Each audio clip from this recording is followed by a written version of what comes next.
See, language, the human language is inadequate to deal with the question of the Creator.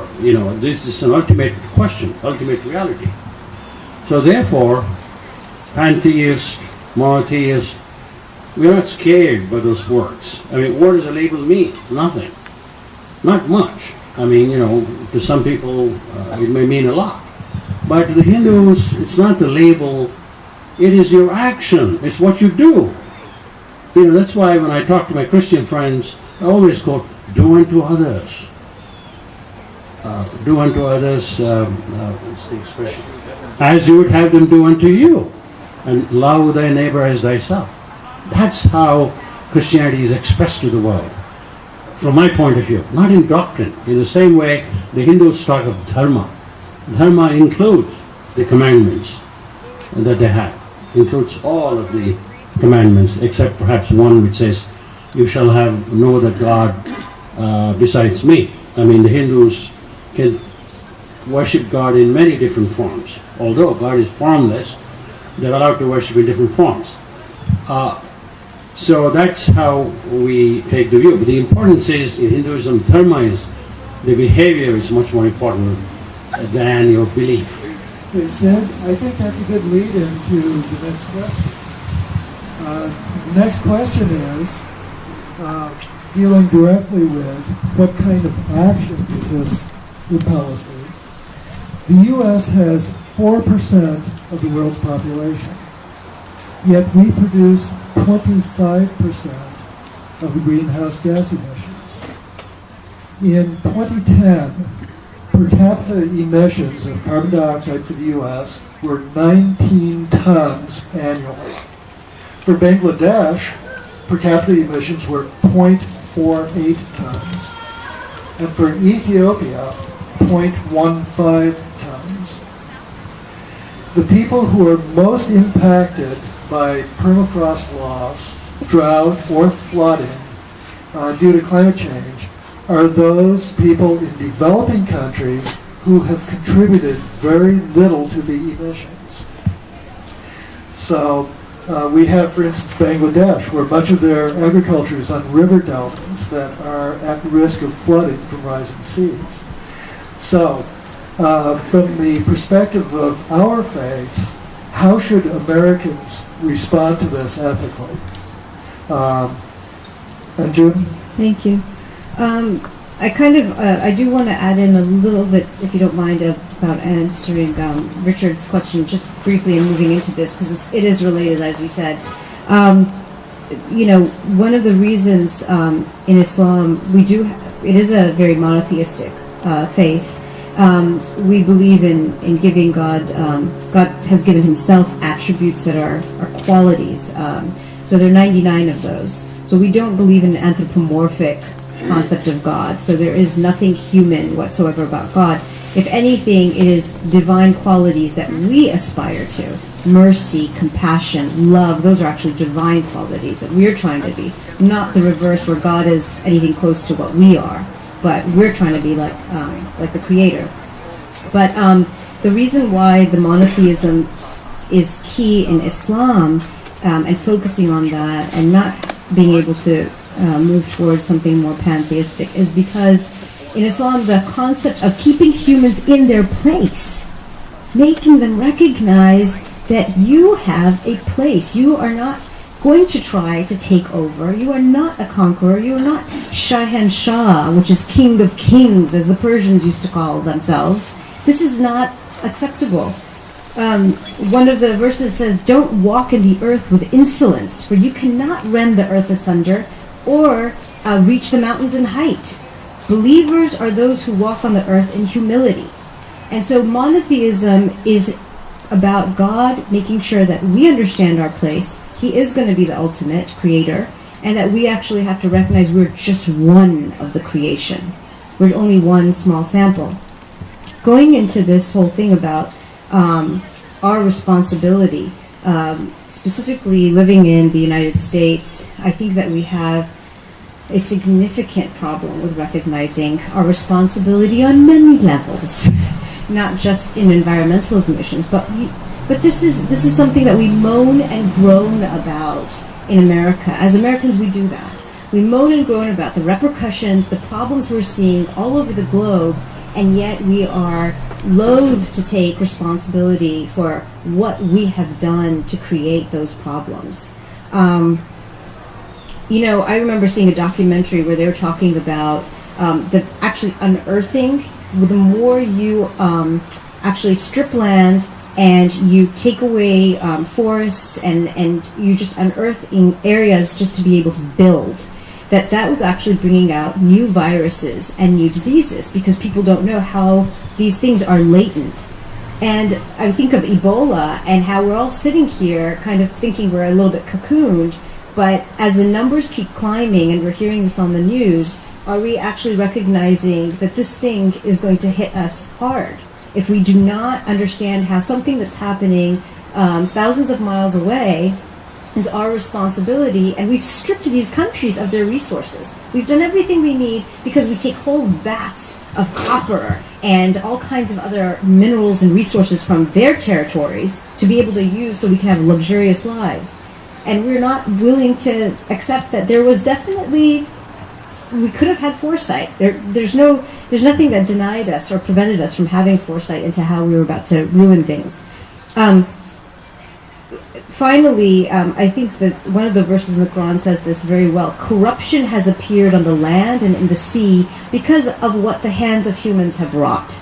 This is in order that we, God speaking, give them a taste of the consequences of their destructiveness in order that they will return to the path of right guidance.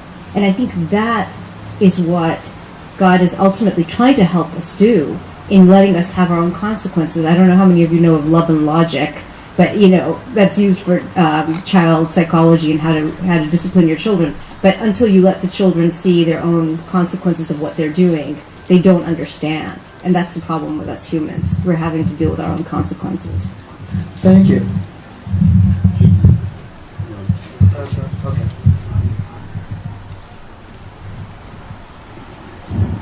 I personally think we are, as Western Christians, idolatrous. I say that of myself, and I say that I think of our churches. I think we have become idolaters of ourselves. We live in the Anthropocene age, scientists call it, and we've made ourselves supreme. And we fail to see, and we are blind. Much like John Newton said, I was blind, but now I see, in the famous hymn, Amazing Grace. In that case, he was blind to the ravages of racism. And we are equally culpable today, blind to the impacts of climate change on the rest of the planet. And we are culpable. And we are reaping the consequences of our own actions that we don't know it. I'll cite one illustration. I was asked to take what became a so-called body burden test. And I said, what's that? They said, well, we would like you to be one of 25 Americans who would contribute their body, in effect, for examination. And it's cheaper today, but 7 or 8 years ago, it cost around $16,000 to do it. My blood and urine and the rest was shipped around the planet. Various laboratories brought it back, and they said 39 of 84 different chemicals, toxins, and other environmental hazards are in your own body. And so people ask me, well, what does Revelation 11:18 mean? By the way, Cal DeWitt at the University of Wisconsin asked the famous evangelist Billy Graham if he'd ever seen the verse. He said, no, I've never seen it. What does it say? And when told, he said, I should preach on that. He never did. Nor has his son, for that matter. If I had a son who was in a place to preach, I would say, preach it. But the point is, I will destroy those who destroy the earth. The question is, can I point the finger at a multinational corporation? I suppose, in some cases. But mostly, I can point the finger at myself. And what I'm doing, I'm reaping the consequences of. And we know, for example, that, I'm low in lead, but I'm high in methyl mercury. Mercury comes from coal-burning utility plants, and it has a significant impact for the male of the species on our cardiovascular system. And so I'm attempting to, hold off the ravages of time, going to the gym every day, but ultimately the chemicals and toxins in my own body, along with my genetics and along with my diet, will have a huge impact on my life longevity. And I am reaping the consequences of what we have done. Now, I haven't worked in a chemical plant, but I do know this. Coal-burning utility plants emit hazardous toxins, including mercury and the rest. And we can do something about that. So since the question, and I've gone on too long, is about consequences and action, I say everyone here should sign a petition to the EPA supporting the regulations the Obama administration has proffered on limiting emissions from coal-burning utility plants. It's the one thing we can do. The deadline for submitting these petitions is October 16th, and I know that our table for Virginia Integrated Power and Light, we have petitions. If you've never signed a postcard, sign it. We'll send it to the EPA. But my point in this is, what we're doing, we're reaping ourselves. We just don't know it. We're blind. But to wake up and do what we can do is a bare minimum. And what the administration is attempting to do is a bare minimum. And you can imagine the firestorm of opposition, even in this state. Now, Senator Kane is pretty good on this. Senator Warner can't make up his mind, and our own governor has appointed a climate commission to examine this and needs encouragement. Yeah, thank you, Richard. I think, by all means, sign the petition to the EPA, but perhaps we also need to be sending petitions to ourselves. Okay, Sid? Yes. The question was about consumption and the carbon, the greenhouse gas emission. And a quick calculation shows that according to these figures, the U.S. Emission of greenhouse gases is, per capita emission, is 40 times that in Bangladesh and 127 times that in Ethiopia. Now, we have all heard since the 60s or even before that, we have heard about the philosophy of conspicuous consumption. The more you have, the better you are, the better you will be. That seems to be the philosophy in the US and many other countries. And what is happening today in the world is that many of the countries in the world are trying to follow America, following the footsteps of America. We have to catch up with America. American GDP is such and such. So Chinese GDP is such and such. So all the talk in the news is about GDPs.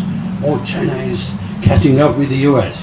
China is going to bypass in total GDP, overtake the United States in a few years. Now, so the emphasis, it seems, is on consumption. And we know, at some point we realize that greater consumption does not lead to greater happiness.